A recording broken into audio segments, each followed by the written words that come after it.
Guys अस्सलाम वालेकुम। तो उम्मीद है आप सब लोग ठीक होंगे।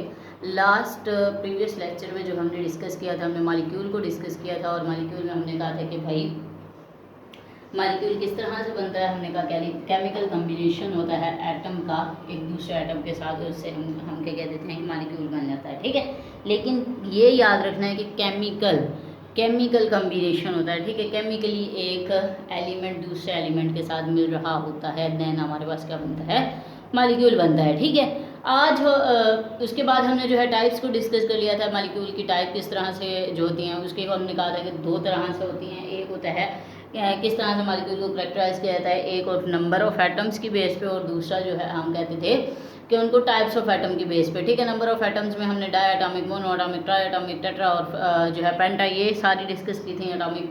ठीक है, मॉलिक्यूल को। और फिर जो है हमने टाइप्स ऑफ एटम में एटॉमिक मॉलिक्यूल में जो है वो डिस्कस किया था हमने होमो एटॉमिक मॉलिक्यूल को और हीट्रो एटॉमिक मॉलिक्यूल को। ठीक है, जो आज हम डिस्कस करेंगे वो करेंगे gram atomic mass, gram molecular mass, gram formula mass को। ठीक है, इन तीन टर्म्स को डिस्कस करने से पहले हम एक थोड़ा सा क्विक सा जो है ना जल्दी से रिवाइज कर लेते हैं। इस पूरे चैप्टर को हमने स्टार्ट लिया था मैटर से। ठीक है, हमने क्या किया था, मैटर से स्टार्ट किया था। हमने कहा था कि मैटर हर वो चीज़ जो मैस रखती होगी और ऑक्यूपाई करती होगी को, स्पेस को, हम उसे क्या कहते हैं, मैटर का नाम देते हैं। मैटर को दो चीज़ों में डिवाइड किया था। एक हमने कंपाउंड कहा था, दूसरा हमने क्या कहा था, सब्सटेंस कहा था, और दूसरा हमने क्या कहा था, मिक्सचर कहा था। ठीक है, सब्सटेंस कहा था एंड देन जो है हमने मिक्सचर का नाम दिया था। मिक्सचर क्या था, हमारे पास इम्प्योर फॉर्म थी मैटर की, और सब्सटेंस जो था हमारे पास प्योर फॉर्म थी मैटर की। फिर सब्सटेंस जो था वो आगे जाकर एलिमेंट में और कंपाउंड में जो है वो करेक्टराइज हमने कर दिया था। ठीक है, इसी तरह मिक्सचर को हीट्रो एंड जो है होमो में हमने जो है वो करेक्टराइज किया था। आज हम जो देखेंगे, हम देखेंगे एटम, मॉलिक्यूल और फार्मूला यूनिट होता क्या है। ठीक है, तीन तरह के सब्सटेंस तीन तरह से पाए जाते हैं। एटम के फॉर्म में पाए जाते हैं, मॉलिक्यूल की फॉर्म में पाए जाते हैं और फार्मूला यूनिट के फॉर्म में पाए जाते हैं। ठीक है, अब एटम, मॉलिक्यूल और फार्मूला यूनिट के फॉर्म में जो पाए जाते हैं आज हमने उसको डिस्कस करना है। ठीक है, अब एटम हमारे पास, फॉर एग्जांपल हमारे पास एक एलिमेंट है। मैं लास्ट प्रीवियस लेक्चर में भी एक एग्जांपल दी कि ये हमारे पास एक एलिमेंट है। ठीक है, इसके अंदर क्या है, ये डिफरेंट एटम्स प्रेजेंट हैं। फॉर एग्जांपल हमारे पास इसमें सोडियम प्रेजेंट है। ठीक है, तो सोडियम इसमें क्या होगा, एटम होगा। ठीक है, एलिमेंट के अंदर एटम पाया जाएगा। ठीक है, एलिमेंट के जो बेसिक यूनिट्स होते हैं वो एलिमेंट्स होते हैं, एटम्स होते हैं। एलिमेंट जो होता है वो एटम से मिलकर बना हुआ होता है। ठीक है, तो फिर ये हमारे पास क्या हो गया, ये एटम हो गया। ठीक है, अब ये एटम हो गया। मॉलिक्यूल को देख लें, H2O। मॉलिक्यूल क्या होता है, हमने कहा था कि डिफरेंट जो है एटम्स जब कंबाइन होंगे और केमिकली कंबाइन होंगे हम उसे मॉलिक्यूल का नाम देंगे।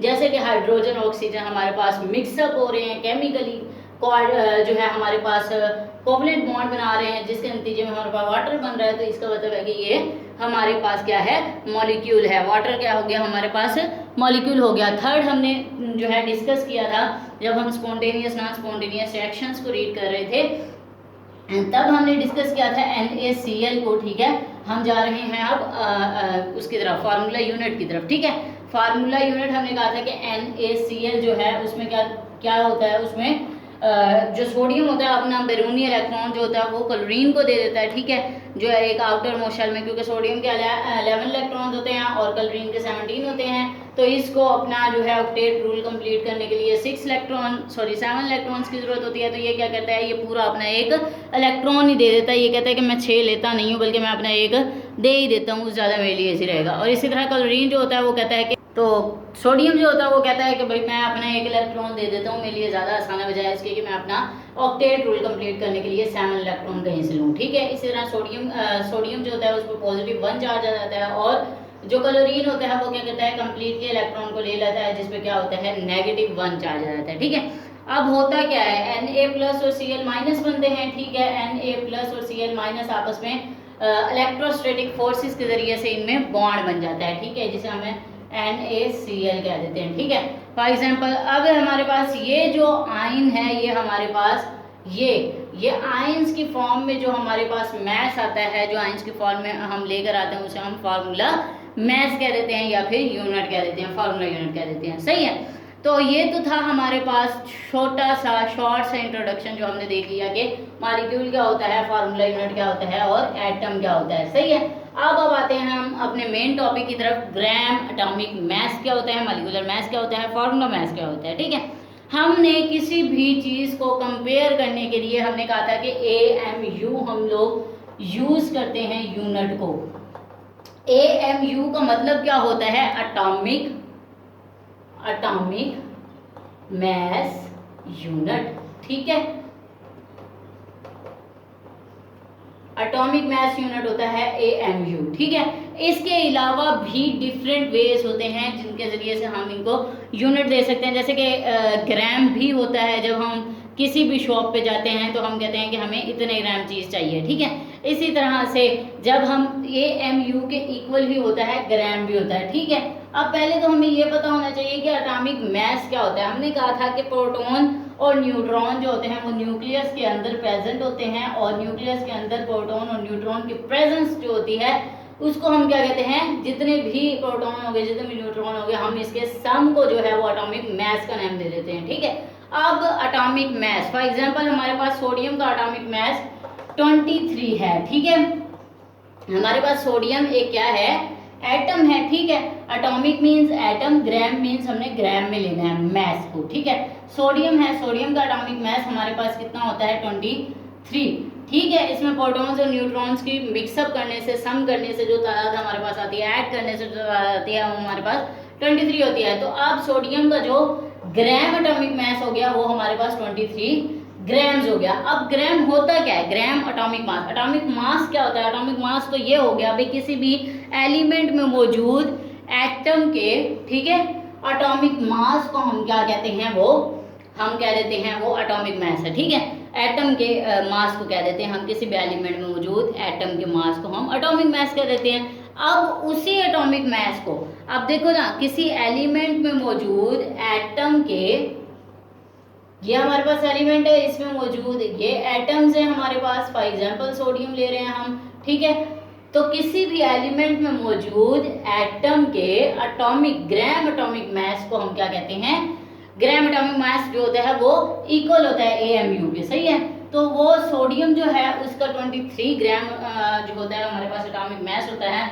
इसी तरह अगर हम किसी और चीज़ का भी निकालना चाहें, जैसे कि हाइड्रोजन का हो गया, तो हाइड्रोजन का जो हमारे पास एटॉमिक मास होता है हाइड्रोजन का, वो होता है 1.008 AMU। तो ग्राम एटॉमिक मास जो है हमारे पास हाइड्रोजन का होगा 1.008 ग्राम। ठीक है, इसी तरह से हाइड्रोजन के अलावा अगर हम एग्जांपल लेते हैं कार्बन की, तो कार्बन हमारे पास जो होता है उसका 12 होता है एटॉमिक मास, हमारे पास कार्बन का 12 होता है। तो कार्बन का हमारे पास आ गया जी एटॉमिक मास 12। तो अब हम, ये हमारे पास AMU की फॉर्म में है। ठीक है, अब हम इसे ग्राम में कन्वर्ट करेंगे तो 12 ग्राम आ जाएगा। ठीक है, तो कार्बन का हमारे पास एटॉमिक मास क्या हो जाएगा, 12 ग्राम। ग्राम एटॉमिक मास की बात करेंगे तो 12 ग्राम होगा। वैसे अगर एटॉमिक मास की बात करेंगे तो हमारे पास 12 AMU है। ठीक है, एटॉमिक मास यूनिट साथ में लगा हुआ होता है। सही है, तो ये तो हमने कर लिया एटम को डिस्कस, ग्राम एटॉमिक मास को डिस्कस कर लिया। अब मॉलिक्यूल की तरफ चलते हैं। एक मॉलिक्यूल को हम जब मॉलिक्यूल का मास निकाल रहे होते हैं तो मॉलिक्यूल का मास हमारे पास क्या आ जाता है, AMU की फॉर्म में। लेकिन जब हम निकाल रहे होते हैं ग्राम में, तो इसका मतलब है कि हमने एक मॉलिक्यूल में मौजूद जितने भी प्रोटॉन्स और न्यूट्रॉन्स हैं उनकी सम की तादाद को लेकर आना है। ठीक है, फॉर एग्जांपल हमारे पास वाटर एक मॉलिक्यूल है। ठीक है, एक मॉलिक्यूल वाटर है हमारे पास, ये हम एक कैन ले रहे हैं, इसमें वाटर है हमारे पास। हर मॉलिक्यूल, इसमें जितने भी ड्रॉप्स होंगे, ठीक है, इसमें बिलियन ट्रिलियन की तादाद में हमारे पास क्या होंगे, मॉलिक्यूल्स होंगे। ठीक है, अब बिलियन और ट्रिलियंस की तादाद में हमारे पास मॉलिक्यूल्स हैं, तो हमने क्या करना है, मॉलिक्यूलर मास को, वो जो मॉलिक्यूलर मास होगा इनका, उसको क्या करना है, ग्राम्स में ले लेना है। ठीक है, अब ग्राम्स में ले लेना है, तो जैसे फॉर एग्जांपल वाटर का हमारे पास 2, 16, 18 बना, 18 AMU था हमारे पास, वैसे एटॉमिक मॉलिक्यूलर यूनिट। ठीक है, मतलब एटॉमिक मॉलिक्यूलर मास हमारे पास जो था वाटर का वो 18 था। तो अब जब हम इसे ग्राम में लेंगे, ग्राम एटॉमिक मॉलिक्यूलर ग्राम मॉलिक्यूलर मास जो हमारा होगा वो क्या होगा, 18 ग्राम हो जाएगा वाटर का। इसी तरह से हम डिफरेंट और भी एग्जांपल्स ले सकते हैं इसकी। तो अब हमारे पास जो कंक्लूजन निकला है ग्राम एटॉमिक मास का, ग्राम एटॉमिक मास हमने डिस्कस किया, उसका जो कंक्लूजन निकला है मतलब मास of 1 gram of an atom, ठीक है, मास of 1 gram of an atom. एक एटम का 1 ग्राम मास जो होगा वो हमारे पास ग्राम एटॉमिक मास होगा। इसी तरह ग्राम मॉलिक्यूलर मास मतलब एक मॉलिक्यूल का, ठीक है, ग्राम जो मास होगा ना, mass of 1 gram of an of a molecule, ठीक है, मॉलिक्यूल का हमारे पास जो 1 ग्राम मास होगा हम उसे क्या कहेंगे, ग्राम क्या, मॉलिक्यूलर मास। इसी तरह mass of 1 molecule mass in gram of an molecule में हमारे पास देखें एटम में हमने कह दिया कि एटम के अंदर ये जो एटॉमिक मास था हमने कहा कि एटॉमिक मास हमने कहा प्रोटॉन्स और न्यूट्रॉन्स की तरह होती है, सही है, हमने उसे एटॉमिक मास का नाम दे दिया, ठीक है। अब ग्राम एटॉमिक मास क्या होता है कि हमारे पास मास इन ग्राम 1 ग्राम के अंदर जितने एटम्स प्रेजेंट हैं हम उनको क्या कह देते हैं, ग्राम एटॉमिक मास का नाम दे देते हैं। इसी तरह फार्मूला मास को हम डिस्कस कर लेते हैं। तो फार्मूला मास भी यही चीज़ होती है। फार्मूला मास में हम अभी जो पीछे देखकर आए हैं हमने लिया है NaCl को, ठीक है, सोडियम को, अगर सोडियम क्लोराइड को हम लेते हैं तो उसका जो हमारे पास मॉलिक्यूलर मास होता है वो 58 AMU होता है, ठीक है, NaCl, ठीक है। यहाँ पे फार्मूला मास को अब हम डिस्कस कर रहे हैं। तो फार्मूला मास मैंने आपको पहले ही कहा था आयोनिक बॉन्डिंग के जरिए से हम लोग डिस्कस करते हैं इसे, ठीक है। आयोनिक बॉन्डिंग में जब कंप्लीट ट्रांसफर होता है तो हमारे पास आयंस बनते हैं और फिर हम उसका मॉलिक्यूलर फार्मूला यूनिट उसे हम कहते हैं, ठीक है।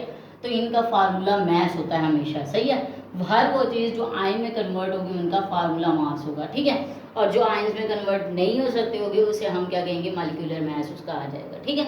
अब हमने क्या किया, NaCl का हमने एटॉमिक मास निकाला, तो निकाले 23 और 35.5 हमारे पास आ जाएगा 58 AMU, ठीक है, 58 AMU, ठीक है। अब इसको हमने ग्राम फार्मूला मास में कन्वर्ट करना है तो ये हमारे पास 58 ग्राम आ जाएगा, सही है। इसी तरह से अगर हम देख लें CaCO3 का, ठीक है, कैल्शियम कार्बोनेट का CaCO3, उसका अगर हम निकालें तो कैल्शियम का 20, कार्बन का 12, ऑक्सीजन का 16 मल्टीप्लाई कर दो 3 से तो हमारे पास जो आ जाता है वो आता है 100 AMU, ठीक है। इसको अगर हम ग्राम में लिखें तो हम इसे लिखेंगे 100 ग्राम, ठीक है। अभी हमने जो है डिटेल में डिस्कस कर लिया है कि इसको एटॉमिक मास को, ग्राम मॉलिक्यूलर मास को, ग्राम फार्मूला मास को, ठीक है। हमने क्या कहा कि भाई ग्राम एटॉमिक मास हमारे पास क्या होता है, हमारे पास ग्राम एटॉमिक मास जो होता है वो मॉलिक्यूलर मास, ग्राम हम अभी बात करें एटॉमिक मास की, ठीक है। मॉलिक्यूलर मास की जब हम बात करेंगे तो मॉलिक्यूल को लेकर आएंगे।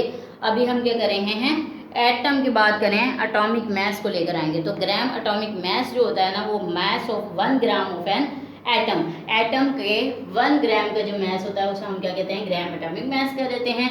इसी तरह ग्राम मॉलिक्यूलर मास, ग्राम मॉलिक्यूलर मास अब क्या होता है कि मॉलिक्यूलर मास इन ग्राम, उसको हम क्या कह देते हैं, ग्राम मॉलिक्यूलर मास कह देते हैं। इसी तरह से ग्राम फार्मूला मास हम क्या कहते हैं कि मास ऑफ 1 फार्मूला यूनिट, जो मॉलिक्यूलर यूनिट होता है हमारे पास मास का, ठीक है।